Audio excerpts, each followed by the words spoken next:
E aí galera, tudo bom? Sou o Daniel, né? Saxdale, ou o monstro de Adaga, ou o monstro de Seax, né? Escrevi uns textinhos aí para ajudar a galera sobre paganismo, e isso me rendeu algumas complicações. Eu escrevi porque basicamente não se tinha muita informação no Brasil até então, e não se tem muita informação até hoje, sejamos sinceros. E eu fiz isso para ajudar, né? Tipo, acender uma luz na escuridão, né? Melhor do que ficar praguejando contra o escuro, né? Como diz aí um ditado que algumas das pessoas no paganismo mais antigas já conhecem. Basicamente, a primeira ideia que se tem do reconstrucionismo é que a gente é muito preso no passado. Como vocês podem ver, eu tenho cabelinho afro, tenho minha pele indígena, tenho um ancestral na puta que pariu no Brasil inteiro, no mundo inteiro. Então, assim, tipo, tô vestindo uma roupinha normal. Então, tipo, tudo que eu não quero é, tipo, ficar andando por aí que nem um viking idiota com um machado na mão, porque isso não existe. A gente não tá no século X, a gente não tá no começo da era viking, nem antes disso, em nada, entende? Então, eu não tenho a menor aspiração de viver no passado. Eu tenho a aspiração de viver no hoje, com o que a gente pode recuperar daquele passado e trazer para cá e reinterpretar, entendendo que aquilo era uma coisa que era possível de ser vivida no passado e é possível de ser vivida hoje, mas como esse daí é possível de ser vivido hoje? A galera confunde muito reenactment com reconstrucionismo. Reenactment, ou reencenação histórica, né, historical reenactment, não é reconstrucionismo. Isso daí é reencenação, é outra coisa, entende? A reencenação pode servir para o reconstrucionismo? Pode, mas o reconstrucionismo não é reencenação. É um método de análise de informação para a prática religiosa. Isso significa que, em vez de eu sentar lá e ficar meditando que nem o yogi 3 horas esperando a inspiração de Odin para fazer alguma coisa, eu vou lá, vou catar, vou ler um livro, vou ver como é que aquilo era feito no passado, como é que os pagãos antigos faziam. Que é uma forma que para mim parece muito mais lógica. Se não parece para vocês, problema de vocês, façam o que quiser. Valeu? Outra ideia que se tem, né, muito errônea sobre reconstrucionismo é que a gente só estuda, que a gente não pratica, que a gente é acadêmico demais, a gente é academicista. Cara, como eu disse um pouco antes, o reconstrucionismo é um método de adquirir informação. Só que a gente preza muito pela qualidade da informação que a gente busca, que a gente usa. Então a gente não sai usando qualquer coisa, ai, nossa, achei isso aqui bonitinho, legal, vou usar, tal. Não é assim que a gente faz. A gente analisa, a gente vê se essa informação não é simplesmente propaganda cristã, não é simplesmente uma maneira dos cristãos diminuírem o paganismo, se isso daí não tem uma influência cristã muito forte, que período equivale isso daí, e a gente analisa a informação e testa se ela é mesmo verdadeira, e depois de testar se é verdadeira, se ela é útil. Basicamente isso. Outra crítica que fazem pra gente é que a gente não tem espiritualidade e tal.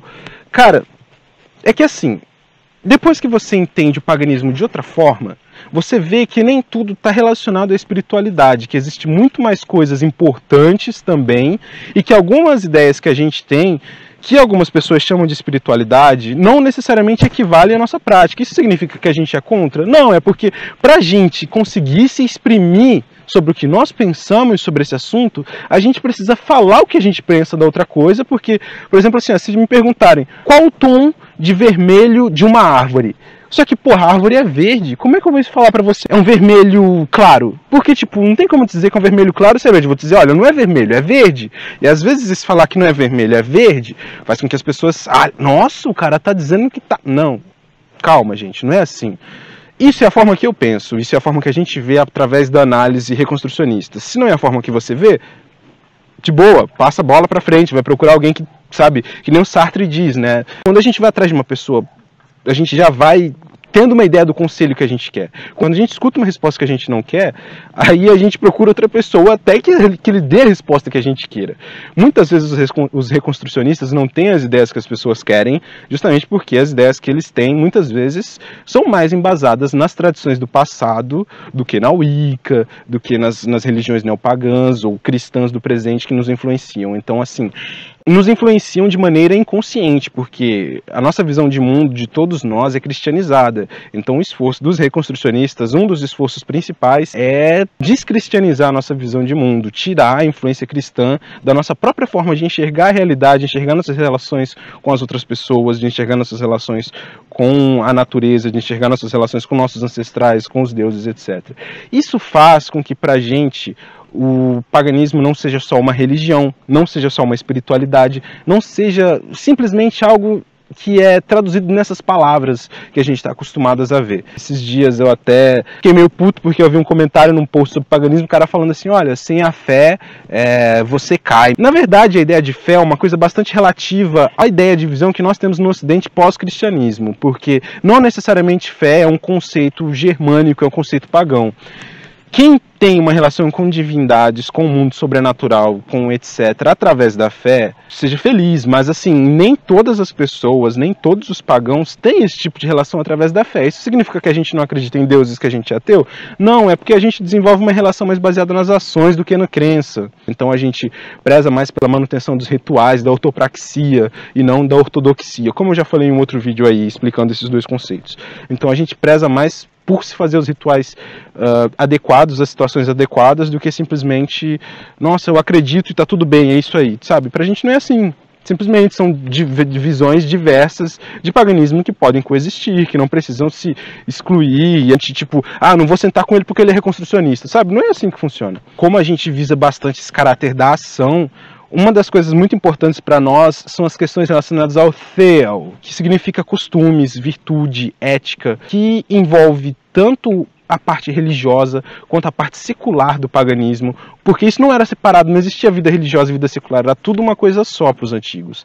Então para a gente importa muito a forma que nós nos portamos na realidade, que nós existimos, se nós conseguimos efetivamente trazer boa parte dessa cultura de volta.